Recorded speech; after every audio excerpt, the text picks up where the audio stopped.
여러분, 최근에 돈을 쓰고 후회했던 경험이 있으신가요? 누군가는 자기가 구매할 물건에 대해 최소 2, 3일 정도는 고민한 후 결정하는 반면 누군가는 별 고민 없이 필요하다 싶으면 바로 지출을 합니다. 그러고는 물건을 구매한 것도 잊어버리다가 잘 안 쓰게 되더라도 반품은 안 하고 집안 한 구석에 방치해 놓거나 버리는 경우도 있습니다. 여기 나의 신을 바라보고 있는 최지영 씨도 최근 지출에 대한 고민을 많이 하고 있습니다. 돈을 별로 안 쓰는 것 같은데 이상하게 돈이 새어나가는 것 같다는 느낌 때문이었습니다. 최 씨는 오늘 모처럼 부모님 댁에 방문합니다. 최 씨의 부모님은 예전에는 안 그랬지만 어느 순간부터 굉장히 알뜰하게 살고 있었습니다. 최 씨의 부모님은 항상 최 씨에게 지출 관리를 신경 쓰라고 했지만 최 씨는 그저 부모님의 잔소리라고만 생각해서 귀 기울이지 않고 있었습니다. 최 씨는 문을 열자마자 소파에 앉아 있는 엄마에게 다가가 물었습니다. 엄마, 내가 진짜 돈 관리를 못하는지 돈이 안 모이는데 들어오는 수입은 매달 비슷하거든? 문제는 나가는 돈인 것 같은데 엄마는 이제껏 살면서 후회되는 지출 같은 게 뭐가 있었어? 한 5가지 정도만 골라줘. 얘는 갑자기 와서 무슨 뜬금없는 질문이래? 후회되는 지출이라. 생각해보면 많긴 하지. 그래서 첫 번째가 뭔데? 첫 번째는 바로 내 눈앞에 보이네. 네가 가져온 가방 저거 비싼 거지? 이거 나 요번에 산 건데. 다른 건 몰라도 가방 하나 정도는 이런 거 들고 다녀야 기죽지 않지. 네가 신고 온 신발도 명품 아니야? 신발은 오래전에 산 거긴 한데 좀 비싸게 주고 사긴 했지. 엄마도 예전에 이런 명품들 몇 개 가지고 있었잖아. 다 어디 갔어? 엄마는 진작에 팔았지. 하나쯤은 놔둘까 했는데 그냥 팔아버렸어. 헐값에 팔아서 얼마 받지도 못했지만 예전으로 돌아갔으면 그런 명품들에 절대 돈을 쓰지 않았을 거야. 예전엔 엄마도 남한테 좀 있어 보이고 싶어서 그런 거 샀는데 그런 건 하등 쓸모가 없는 것 같더라고. 특히나 무거운 가죽으로 된 가방은 힘에 부쳐서 들기도 무겁고 그냥 부담 없이 막 들고 가벼운 게 최고야. 그리고 발 건강에 최악인 하이힐이나 유행 타는 옷 같은 거 사는데 쓴 돈도 너무 아까워. 네 아빠 예전 사진 봐. 배가 나와서 명품을 입어도 아주 별로야. 특히 조심해야 될 거는 미용실에 돈 쓰는 거랑 화장품에 쓴 돈도 정말 아까워. 그냥 이런 거는 가성비 있는 거 최소한만 쓰면서 남들이 보기에 깔끔하게 보이는 정도만 하는 게 최고지. 물건들은 죽을 때 하나도 못 가지고 간다는 걸 명심해. 최 씨의 어머니가 고른 나이 들어 후회되는 첫 번째 지출은 바로 사치품에 대한 소비였습니다. 대부분 명품을 사는 이유는 남에게 잘 보이기 위함이거나 남들이 다 가지고 있으니까 하나쯤 가지고 있어야 될 것 같은 마음이 들어서가 아닐까 생각합니다. 하지만 이는 내가 주체가 아닌 남이 주체가 돼버리는 것입니다. 최 씨는 딸에게 남에게 잘 보이기 위해 외면에 가꾸는 소비를 먼저 줄이라고 조언했습니다. 내 아는 언니는 아직까지도 미용실 2주에 한 번 가고 명품은 기본에 매번 유행하는 옷을 구매하는데 결국 모아놓은 돈이 없어서 지금 사는 집까지 팔고 거리에 나앉게 생겼어. 이런 지출 관리 못하면 정말 노후에 비참해질 수 있으니까 주의해야 돼. 알겠어. 일단 나도 더 이상 물건 따로 안 사고 있는 거는 중고로 팔아봐야겠네. 그 다음 두 번째 후회되는 지출은 뭐야? 두 번째는 모임 회비야. 엄마 모임만 몇 개지? 예전엔 많았지. 근데 지금은 한 군데밖에 안 가. 모임을 줄인 이유가 뭐야?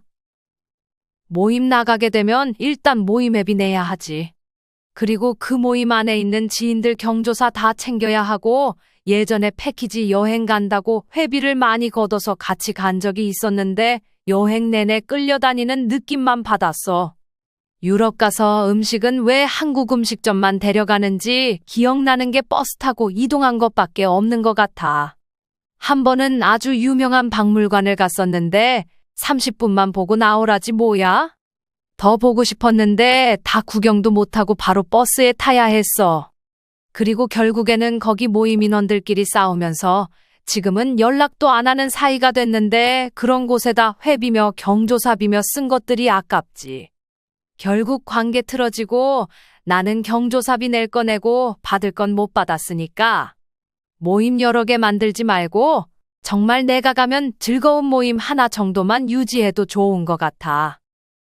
나도 지금 모임이 3-4개 정도 되는데 엄마 말대로 같이 여행도 가고 경조사 챙기고 하면 진짜 돈이 쑥쑥 나가긴 하더라.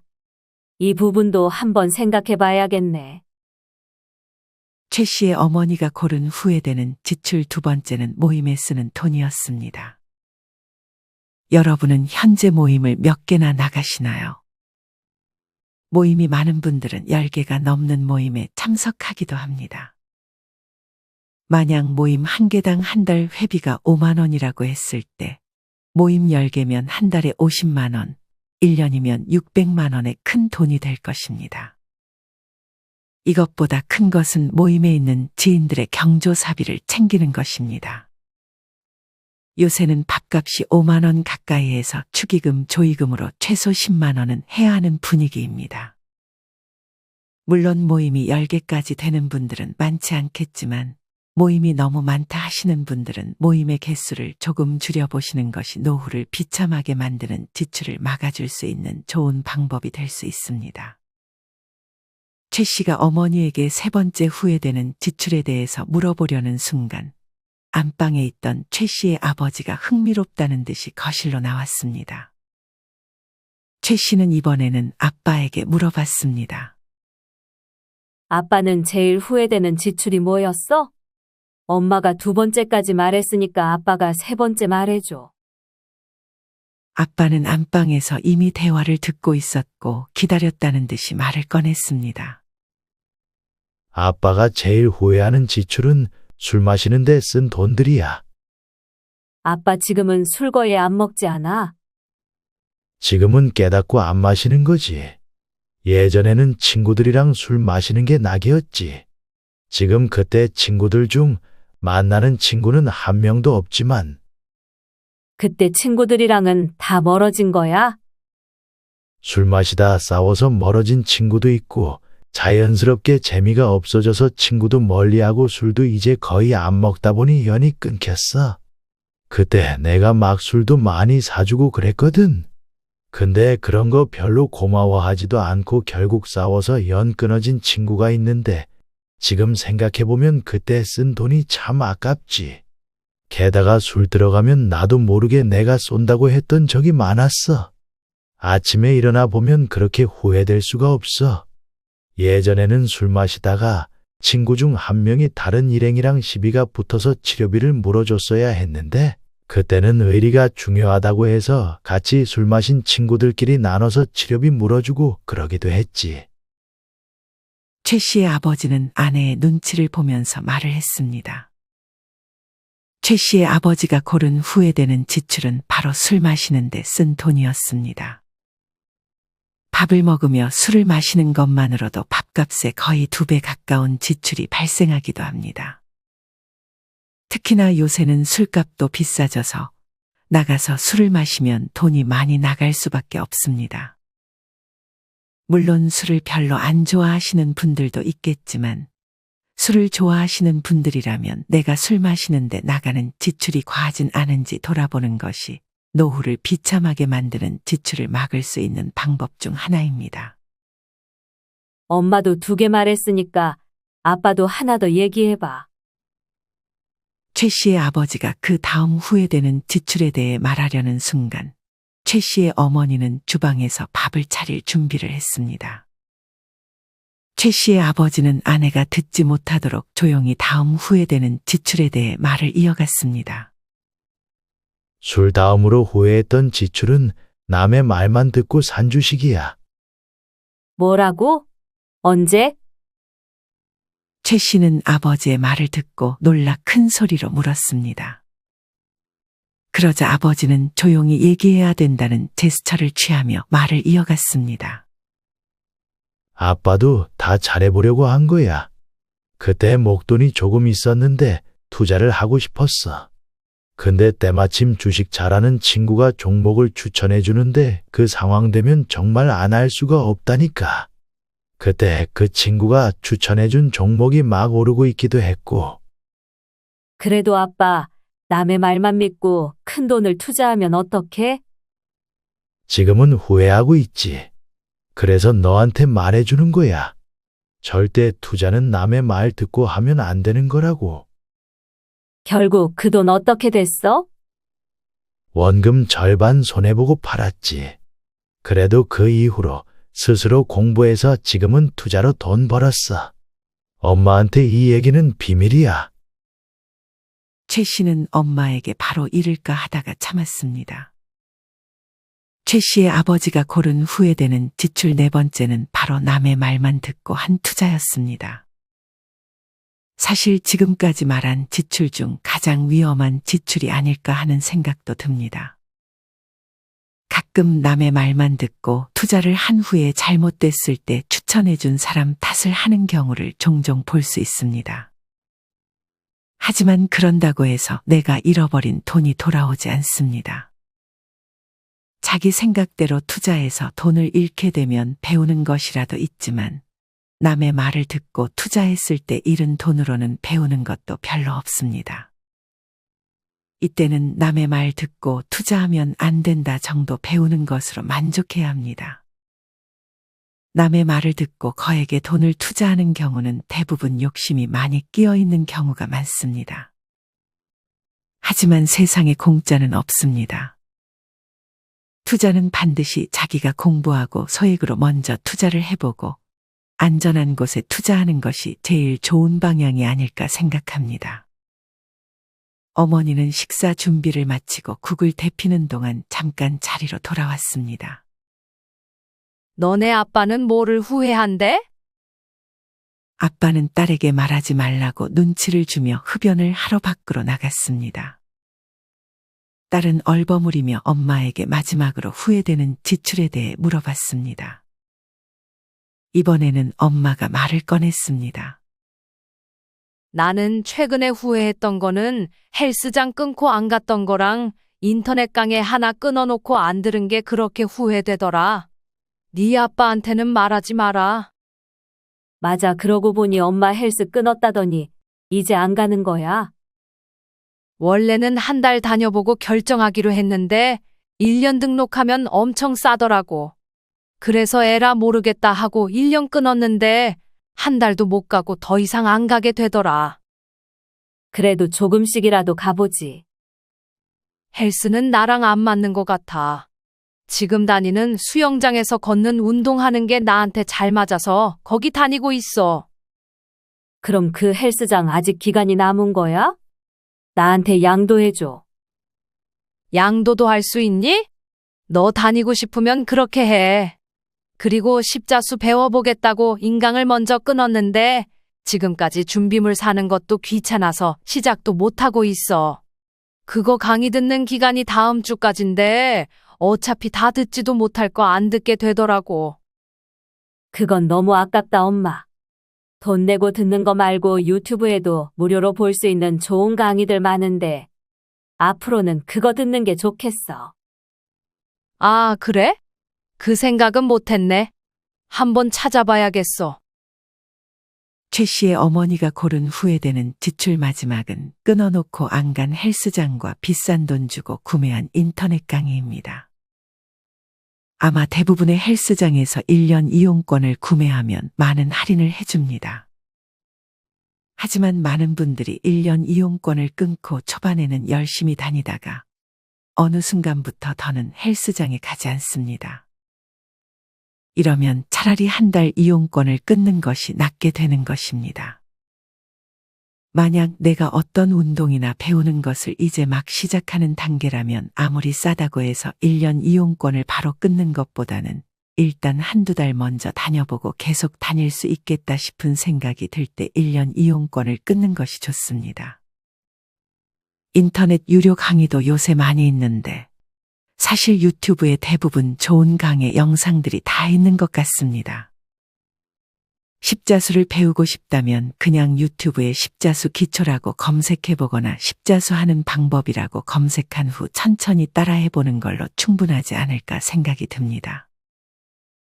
유튜브에서 최대한 찾아보고 정 없다면 그때 유료 강의를 찾아보는 것이 좋은 방향일 수 있습니다. 여러분은 이 5가지 지출 중에 후회됐던 지출이 있으셨나요? 별로 큰 돈이 아니라고 생각할 수 있지만 이게 몇 달이 되고 몇 년이 된다면 정말 큰 돈입니다. 나이 들수록 우리가 모아놓은 돈은 정말 목숨 같습니다. 그런 돈들을 차곡차곡 잘 모으기 위해서는 노후를 비참하게 만드는 지출을 잘 통제해야 합니다. 지출을 잘 통제한 후에는 우리가 모은 돈을 잘 지켜내야 합니다.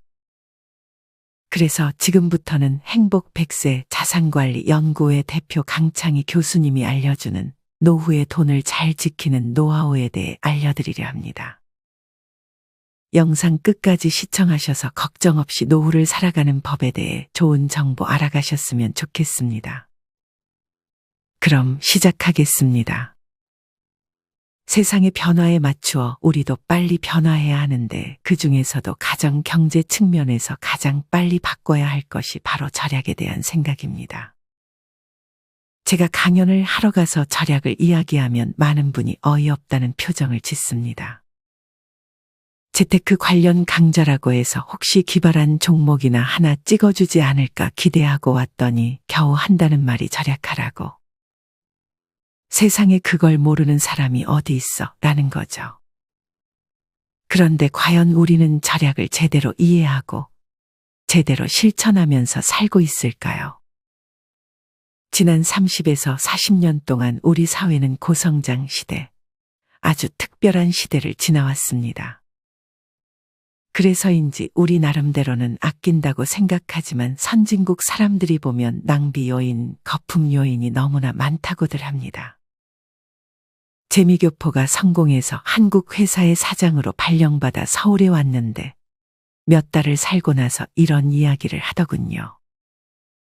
서울은 세계에서 아주 드물게 대중교통이 발달한 도시라는 걸 실감했다면서 그런데 사람들은 고작 1km를 가면서 자동차를 끌고 가더라는 겁니다.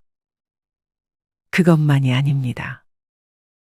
꼭 필요하지 않은데도 자동차를 사고 자녀 교육이나 결혼, 경조사 등에도 너무 많은 돈을 쓴다는 겁니다.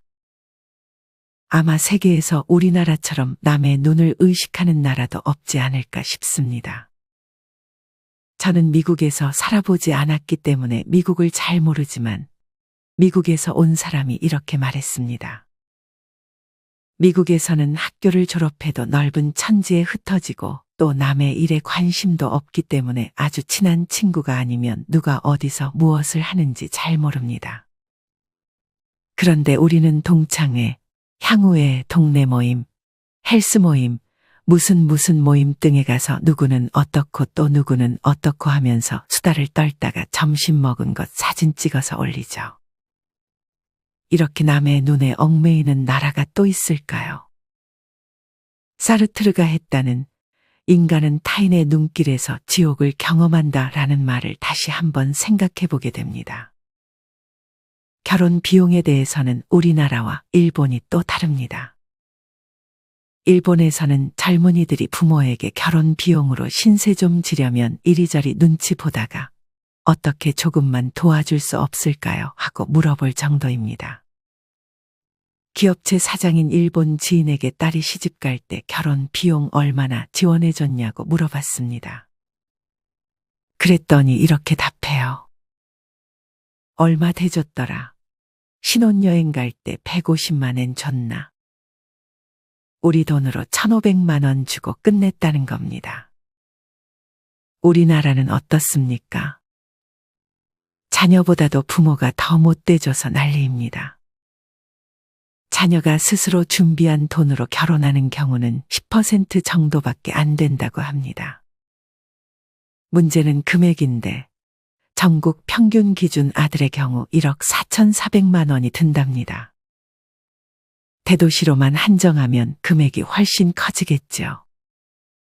시집 장가가면 잘 오지도 않는 자녀들에게 돈은 엄청나게 들어갑니다. 금액이 이렇게 나오는 것은 집 얻어주는 비용이 포함돼서 그렇습니다. 제가 일본 친구한테 한국에서는 집을 얻어줘야 해서 돈이 많이 든다고 했더니 뭐라고 했는지 아십니까? 세상에 자식의 집까지 얻어주는 나라 처음 봤네요. 그런데도 우리는 이것을 당연하게 생각합니다. 이렇게까지 지원해줬는데 과연 자녀들은 고맙게 생각할까요? 한국여성정책연구원이 실시한 설문조사에 따르면 부모가 내 결혼 비용 때문에 힘들어 하셨다고 생각하는가? 라는 질문에 아니요라고 대답한 자녀들이 65%였습니다. 나는 남들에 비해서 적게 쓴 편이라고 생각하는가? 라는 질문에 예라고 대답한 비율도 65%를 차지했습니다. 부모로서 섭섭한 마음이 들 수밖에 없는 결과입니다.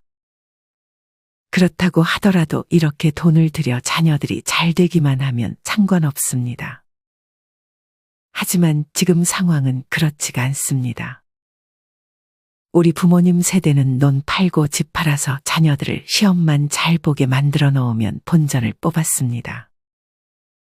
괜찮은 학교 졸업해서 괜찮은 회사 들어가고 그럭저럭 60세까지 다니면서 자신들을 부양해 줬으니까요.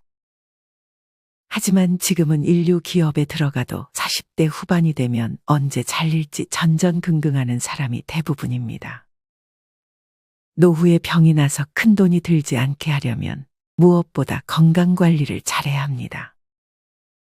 지난 10수년 경험해 보니 나이 들어 아프면 장난이 아니더군요. 저희 부부는 지난 10수년 사이에 둘 다 암에 걸렸습니다. 저는 회사에서 받은 신체 검사에서 신장암이 발견됐습니다. 그런데 다행히 신장, 즉 콩팥은 2개이기 때문에 하나 절제해도 사는데 지장이 없다더군요. 그래서 하나를 절제했습니다. 그러고 나서 몇 년이 지나 전립선암에 걸려서 또 수술을 받았습니다. 그렇게 2번 수술을 받았지만 항암 치료, 방사선 치료를 하지 않은 덕분에 활동하는 데에는 지장이 없습니다. 그런데 제 아내는 직장암에 걸려 수술을 받고 항암 치료, 방사선 치료도 받았습니다. 이것이 폐로 전이가 되어서 또 수술하고 항암 치료를 받았습니다. 엄청나게 고생했고 지금도 고생을 좀 하고 있습니다. 그래도 부부가 같이 있을 때 아파서 다행이지 혼자 있을 때 아프면 어떻게 할까 하는 생각이 듭니다. 나이 40이 넘으면 건강에 특별히 신경을 써야 합니다. 문제는 조심을 해도 아플 수가 있다는 겁니다. 제 선배 한 분은 고등학교 때는 레슬링 선수, 대학 때는 미식축구 선수까지 할 정도로 건강한 분이었는데 얼마 전에 뇌출혈로 쓰러지셨습니다. 암, 심혈관 질환 등 언제 어떤 병이 올지 알 수가 없는 겁니다. 그래서 건강에 유의하면서 또 한 가지 준비해 둘 것이 있습니다. 60세 되기 전에 특수질병보험을 하나 가입해 두는 겁니다. 벌써 오래된 일인데 하루는 집에 가니까 제 아내가 어느 보험 설계사의 설득에 넘어가 암보험을 들었다는 겁니다. 저는 암이라는 건 팔자소관인데 그런 보험을 왜 들었어? 라면서 웃고 넘어갔습니다. 그런데 부부가 모두 암에 걸린 겁니다. 그 보험을 안 들었으면 어쩔 뻔했나요? 보험은 나이가 많아질수록 들기가 어렵고 보험료도 비싸집니다. 젊을 때 간단한 것 하나라도 들어두는 것이 좋다고 생각합니다. 홀로 남았을 때 무엇이 필요할까요? 우선 연금이 있어야 합니다. 기본적으로 먹고 사는 문제가 해결되어야 하기 때문입니다. 그 다음은 보험입니다. 젊을 때 건강하던 친구들도 60이 넘어가면서 암, 심혈관 질환 등에 걸리는 걸 보면 깜짝 놀랄 수밖에 없습니다. 그러니 환갑되기 전에 특수질병보험 하나는 들어놓아야 합니다. 이미 건강보험은 있으니까 여기에 추가로 하나 더 들어두는 겁니다.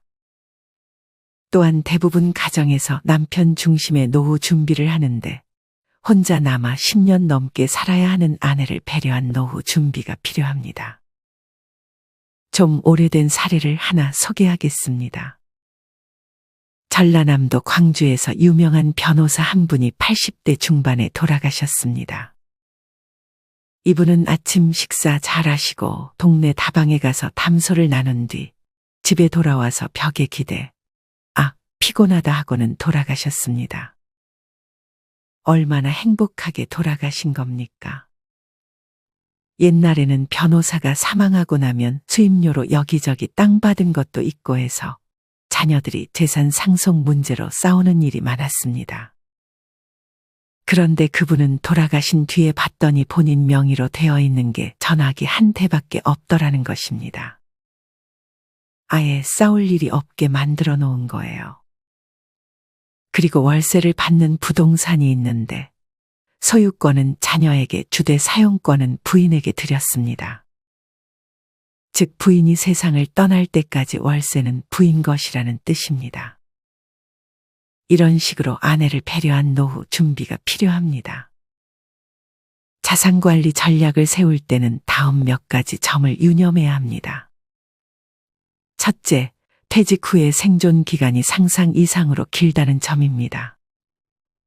노후 설계를 할 때 평균 수명에서 현재의 나이를 뺀 만큼의 기간을 생존 기간으로 상정하고 설계하는 사례가 많은데 그보다는 생존 확률 20%를 기초로 생존 기간을 상정하는 게 바람직합니다.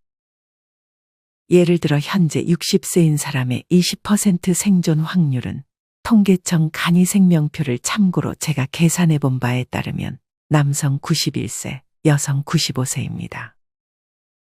만약 아내의 나이가 남편보다 3년 아래라면 남편의 60세 퇴직 후 38년의 생존 기간을 상정하고 설계해야 한다는 뜻입니다. 둘째, 퇴직 후에 매월 생활비를 일정 금액이 아닌 비율로 계산하는 방법이 바람직합니다.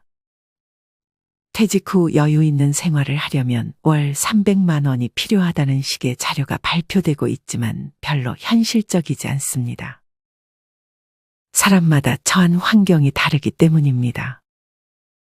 목표 대체율을 적용하는 게 합리적인 방법입니다. 목표 대체율은 퇴직 후 연간 지출액이 퇴직 직전의 연간 수입액에 대해 어느 정도 비율인가를 나타냅니다. 연간 수입이 높을수록 목표 대체율은 낮아지는 게 일반적입니다. 예를 들어 퇴직 직전 연수입이 6천만 원이었던 직장인이 퇴직 후 생활비 목표 대체율을 60%로 잡는다면 퇴직 후 생활비는 연간 3,600만 원, 즉 월 300만 원이 됩니다. 셋째, 연금과 일의 중요성에 대한 인식입니다. 매월 일정한 연금 수입과 재취업을 통한 근로소득을 얻을 수 있다면 그만큼 자산 관리를 하기가 쉬워집니다.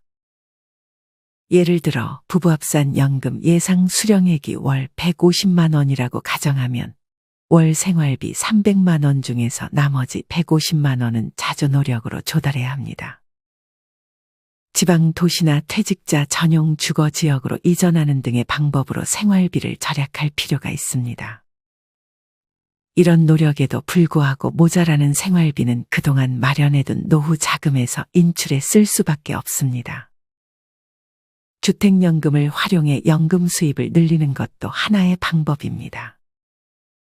그래도 갈 때 자녀에게 집 한 채는 주고 가야지라고 생각하는 사람들도 있을 겁니다. 그런데 생각해 볼 필요가 있습니다. 100살에 세상을 떠난다면 자녀가 70살쯤 되어 있지 않겠습니까? 그때 집을 준들 무슨 의미가 있을까요? 주택연금을 신청했는데 그 후로 집값이 크게 오르면 어떻게 하느냐고 묻는 사람들도 있습니다. 그런 경우 정산을 해서 남는 금액은 자녀에게 상속되니 걱정하지 않아도 됩니다. 재취업을 해서 근로수입을 확보하고자 하는 노력은 더욱더 중요합니다. 남의 눈을 의식할 필요가 없습니다. 약간의 소득이라도 얻을 수 있는 일을 하면 노후 자금뿐 아니라 건강 문제나 고독과 같은 퇴직 후의 불안에서 벗어나는 데에도 큰 도움이 됩니다. 어떤 남편이 은퇴한 후에도 인기 최고일까요? 요리 잘하는 남편, 건강한 남편, 싹싹한 남편, 집안일 잘 도와주는 남편. 이 중에는 답이 없습니다. 낮에는 집에 없는 남편이라고 합니다. 다른 나라도 다 똑같다는 거죠.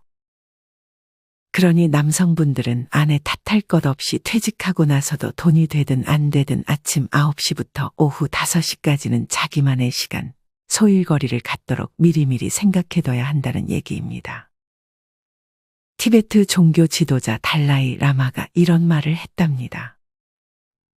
자신이 다른 사람들에게 쓸모있는 존재가 아니라고 생각하는 노인은 자신이 남에게 유용한 존재라고 느끼는 노인보다 일찍 숨질 가능성이 3배 가까이 높게 나왔다.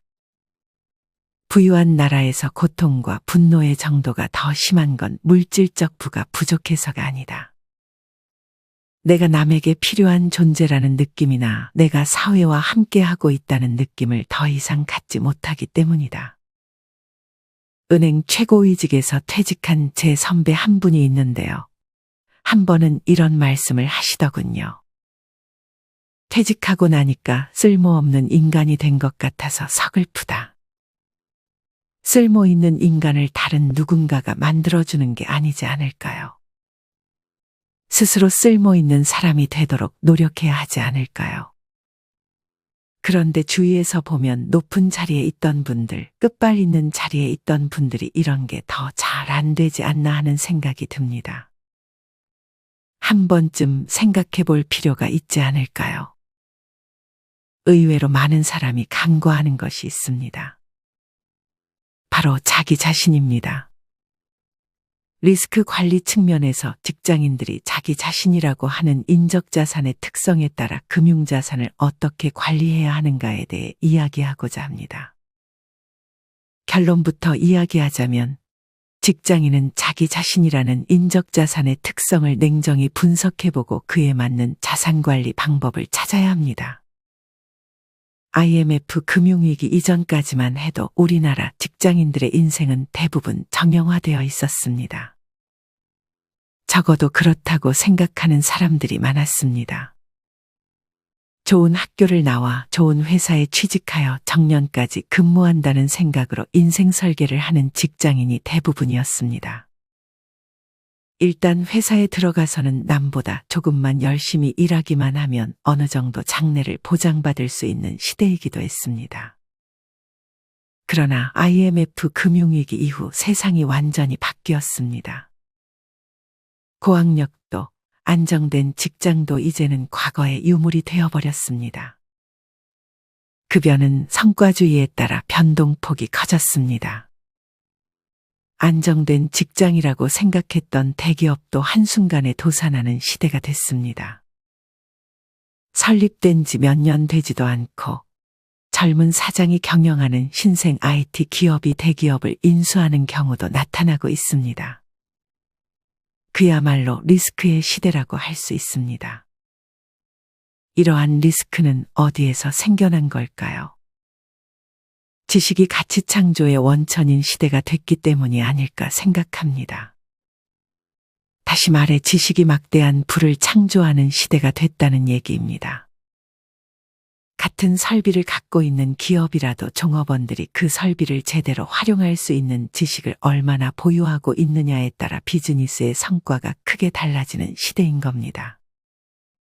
직장인 개개인이 얻는 수입이 그 사람이 갖고 있는 인적자산에 연동되는 시대라고도 볼 수 있습니다. 고도의 전문 기술을 가진 사람은 어느 회사에 들어가더라도 높은 수입을 기대할 수 있습니다. 반면 특별한 기술이나 전문 지식이 없는 사람은 아무리 좋은 회사에서 일하더라도 낮은 수입밖에 기대할 수 없게 됐습니다. 기업도 개인도 문자 그대로 인적자산의 시대를 맞이한 것입니다. 인적자산의 시대에는 자산에 대한 기존 관념을 바꿔야 합니다. 지금까지는 자산이라고 하면 대부분 부동산 같은 실물자산이나 주식, 채권, 펀드 같은 금융자산만을 생각해왔지만 앞으로는 인적자산을 중요한 위치에 놓고 생각해야 합니다. 장래의 이익을 창출하는 것을 자산이라고 정의한다면 대부분의 직장인에게 장래 이익을 창출하는 가장 중요한 자산은 자기 자신이기 때문입니다. 자기 자신이야말로 급여, 보너스, 퇴직금 등과 같은 수입을 벌어들이는 가장 중요하고 안정된 인적자산인 것입니다. 여러분은 노후에 가장 중요한 것이 무엇이라고 생각하시나요? 저는 아무래도 돈과 건강이 제일 우선이 아닐까 생각합니다. 그 중에서 돈을 잘 지키려면 지출 관리와 내가 모은 노후 자금 관리를 정말 열심히 해야 합니다. 안 그러면 노후가 정말 비참해질 수 있습니다. 이미 지나간 과거는 되돌릴 수 없지만 우리에게는 지금이 있습니다. 지금부터라도 배우고 스스로 공부하여 목숨과도 같은 돈을 잘 지킬 수 있어야 합니다. 여러분은 살면서 후회되는 지출이 있으신가요? 그렇다면 어떤 지출이 가장 후회됐나요? 여러분이 가장 후회했던 지출 한 가지를 댓글로 남겨주세요. 이상으로 오늘의 영상을 마치겠습니다. 우리 모든 구독자분들의 행복한 여생을 응원합니다. 다음에 더 좋은 내용으로 찾아뵙겠습니다. 감사합니다.